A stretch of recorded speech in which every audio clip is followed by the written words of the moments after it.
Murakoze nyakubahwa Perezida wa Repubulika. Before that, Scovia, Mr. President. Exchange nabonye hagati yawe na Minister Olivier yari ibiki? What happened? Interested kumenya uko nayo ukurikiranye nkagerageza kureba ikibazo kirimo nkakibura. So now I want you to mbere yo kumbaza banza unsobanurire menye ibyabaye niki. Murakoze nyakubahwa Perezida wa Repubulika. Ikibazo cyabaye ko ntazi igifaransa neza ku rwego nyakubahwa Minisitiri yumvaga nkwiye kuba nkiziho. Ngerageza gushyira ijambo rye mu Kinyarwanda kugira ngo abanyarwanda bumve. Aje kunsubiza ko ntabikoze neza. Hari ku cyumweru yakosoraga Ikinyarwanda ni ukuvuga ngo hari message yari yanditse cyangwa ubutumwa mu Gifaransa. Asubiza yavugaga kuri issue ya Kongo, hari abo yari ibyo yasubizaga tugerageza gushyira mu Kinyarwanda. Ngira ngo ntitwabivuga neza nk'uko Igifaransa kibivuga tugerekeje. Ariko se kuvuga neza hari icyo mwanyuranyijeho se cyo yavugaga? Ntabwo twakimenye kugeza ubu kubera ko ndavuga isi ushobora kuba yaravugaga ikintu mukagisobanura mu buryo butandukanye n'ibyo yavuze. Ubwo ni nko kuvuga ngo mwavuze ibyo atavuze, ariko hari no kuvuga ibyo yavuze wenda mu rurimi we yumva rudahagije. Biratandukanye. Yego, icyo cya kabiri nge nta kibazo mbonamo kuba wavuga ibyo navuze. N'ubu ngubu nimuva nugenda ugasobanura ibintu navuze cyangwa nashubije mu nzira iyo nabishyiragamo, ariko wenda ururimi rukagobwaho akantu gato, ntabwo nge nabibonamo ikibazo. Ariko ugiye ugahindura ibyo navuze Yesu ukavuga ko navuze no, ubwo biba byahinduye isura. Aho niho nagira ikibazo. Niko byagenze or what happened? Ntabwo twigeze duhindura icyo yavuze, nuko tutakivuze mu Gifaransa ngira ngo cyanyacyo, kuko na message utabisobanuye mu Kinyarwanda ngo gihwanye n'igifaransa cyiza yavuze. Noneho ushaka intambara z'ubusa kweri. Hanyuma aza gusubiza, ndabyibuka hari ku cyumweru, ngira ngo hari nuko nari njyenyine iyo mba ndi kumwe n'undi aba yarangiriye inama itari igisubizo natanze. Kuko naje mvuga nti ntiwigeze utubwira ikosa twakoze ngo turikosore, kuko we yagaragazaga ko dukwiye gusubira kwiga Igifaransa. Kandi koko sinkizi, ariko abo dukorana bamwe baba bagerageje. Ngira ngo naho habaye kutumvikana na nyuma ndisegura kuko ntari ku rwego wenda rwo gusubiza. Ariko wiseguriraga iki? Ko nashubije Minisita ndi umunyamakuru muri urwo buryo. N'ubu ndacyasaba imbabazi. Oya, bishoboka. Ahubwo azagusaba imbabazi ariwe. Kuko ibi bya protocol, iby'abajanesi ntabwo birimo protocol. Yes, ndabona ushaka icyo kintu ndashaka kuko nabonye hari ugusaba imbabazi sinabyumva.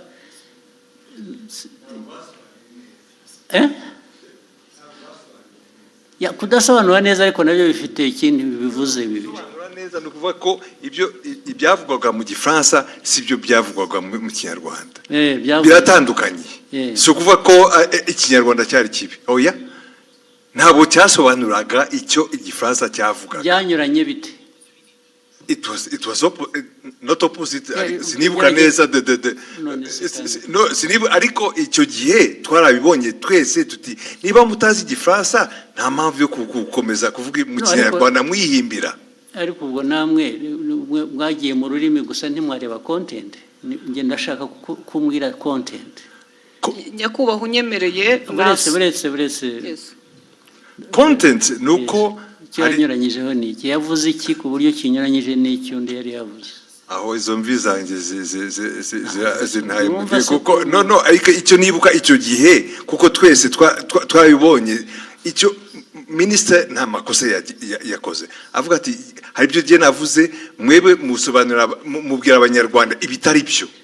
Yes, ariko ntabwo wavuga utyo gusa utavuga ibyo ari byo nawe. Muri aka kanya mu mbabarire nizo. urabivuga n'imbaraga ukagira ngo kuko hari substance hari na form, hari content na form. Content ya misrepresentinze ni iyi, ariko the form bijyanye na language bishobora kuba bitari uko bikwiye kuba bimeze cyangwa kubyumva, ariko did it change the content? Yes. Uravuga yes, nakubaza ntabwo bizi. Nibyo nibuka, ariko na minister nawe arahari. Of course, n'ubundi iyo mbwira nkabaza minister na mbere hose. Yes, minister tubwire. Very important kuri jye nabonye abantu bahereka. Reko nta protocol iri mu bibi bintu. Nabonye hari wasubiza ngo abwiye minister nabi, minister nabi ko tubaze. Murakoze Your Excellency, ntabwo byari ikibazo cya protocol, ntabwo byari n'ikibazo cyo gusubiza minister nabi, nge nta kibazo nari mbifiteho. Ikibazo ni content. Nari navuze bijyanye n'inama yabereye i Nairobi ya Africa Fraud Summit twari twagiyemo. Tujya ku substance nyine quickly. Kuko guverinoma ya Kongo yaravuze yuko ngo mu nama ngo bavuze ko u Rwanda rwabateye bakabibwira bari mu nama, kandi iyo nama ntabwo perezida wa Kongo yari ayirimo, yaje irangiye bazanye umukandida wa muri francophonie.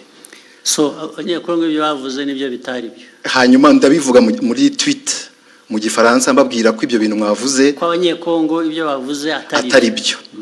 Hanyuma rero mu kiganiro na Scovia barimo bagerageza gusemura, barabiquestioninga byose. Bande ibyo navuze barabiquestioninga yuko muri ikiganiro Scovia n'abandi banyamakuru basangiye stage muri Mama w'u Rwagasabo. Hanyuma baranavuga yuko bavuga yuko ibyo navuze ahubwo bagiye kubibaza umuhanzi witwa Sherry Silver wari watumiwe ngo aze muri party yagombaga kuba after the meeting ya Africa Fraud Summit. Ku buryo navuze yuko bitanakwiye yuko ariko ibyo bavuze bitajyanye n'ibyo bavuze ni ibiki? Nibyo ngibyo byuko Kongo yanenze u Rwanda mu nama kandi Kongo perezida wayo ataranahari. Ibyo nibyo navuze, bo baranabiquestioninga. Barabiquestioninze cyangwa babiripotinze ku buryo butari bwo? Babiquestioninze ibyo navuze. Bavuga ko ahubwo baza no kubaza umuhanzi. Babiquestioninze bavuga ko ibyo wavuze bitari byo nicyo cyangwa ko bitari byo, ko bitumvikana, ko ahubwo baza kubaza uwo muhanzi ko ari wewe uza kubisobanura. Ikitarumvikanaga ngo nikize. Nibyo nanjye nibaza, kuko ibyo navugaga byari clear, kuko Kongo yavugaga ko ngo batunenze ko mu nama ya Africa Fraud Summit, kandi Kongo itari nahari. Baraje ariko ibyo ni Kongo yabivuze. Ibyo ni Kongo yabivuze, ngewe ndabinenga muri tweet mu Gifaransa. Hanyuma ahubwo bo barananenga bavuga ko bidasobanutse ibyo ndimo mvuga. Bitasobanutse meaning what? Ko ibyo mvuga nenga Kongo ko bitari clear, kandi ari nge wari uhari muri iyo nama. Ibyo navuze byari bisobanutse, kandi ari ikintu kimisinga aho ngaho ntumva neza. Bakwandika bavuga ngo ibyo bavuze si byo, bavuze ibyo bo kuri bo bakuvugiye ibyo wavuze se bitari byo. Oya, barabiquestioningaga yuko ibyo mvuga bitumvikana.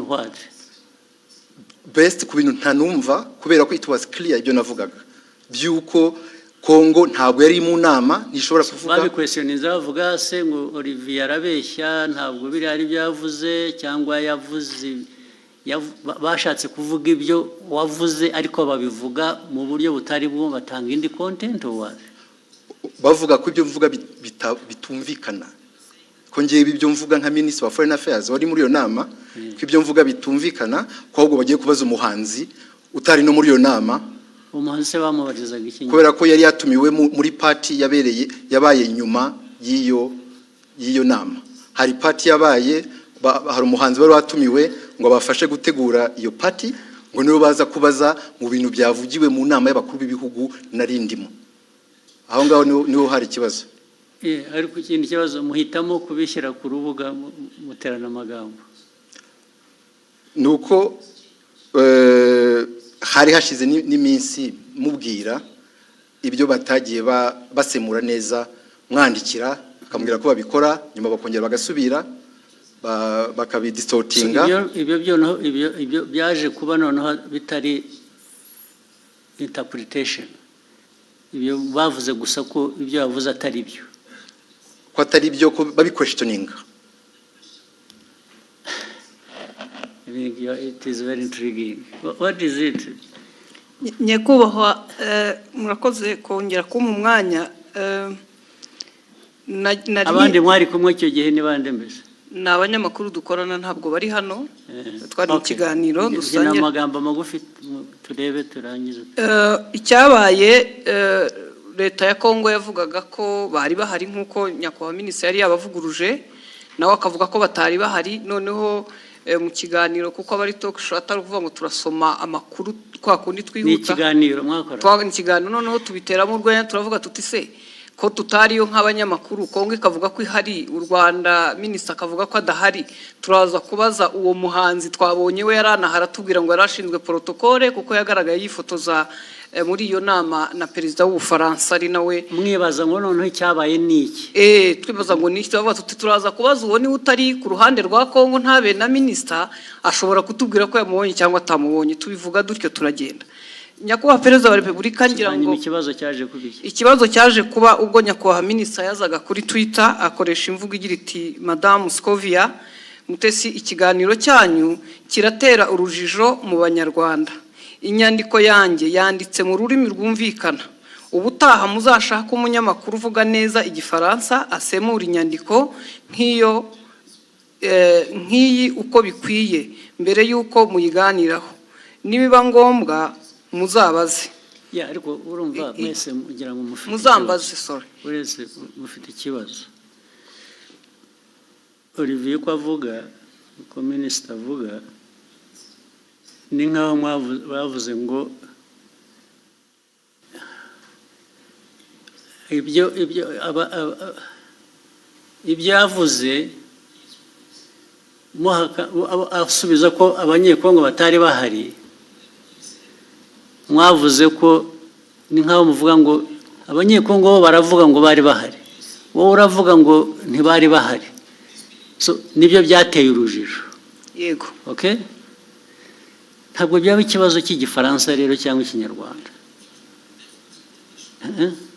Kuko niba uvuga ngo mu iyi nama ntabwo bari abantu bari bahari. Okay? Then wowe ukavuga ngo minisitiri ibyo avuga ntabwo ari byo, bariya baravuga ngo bari bahari, minisitiri aravuga ngo ntibari bahari. Icyo kikaba aricyo kiba ikiganiro, ntabwo ari ikibazo cya interpretation. Ikibazo cy'abantu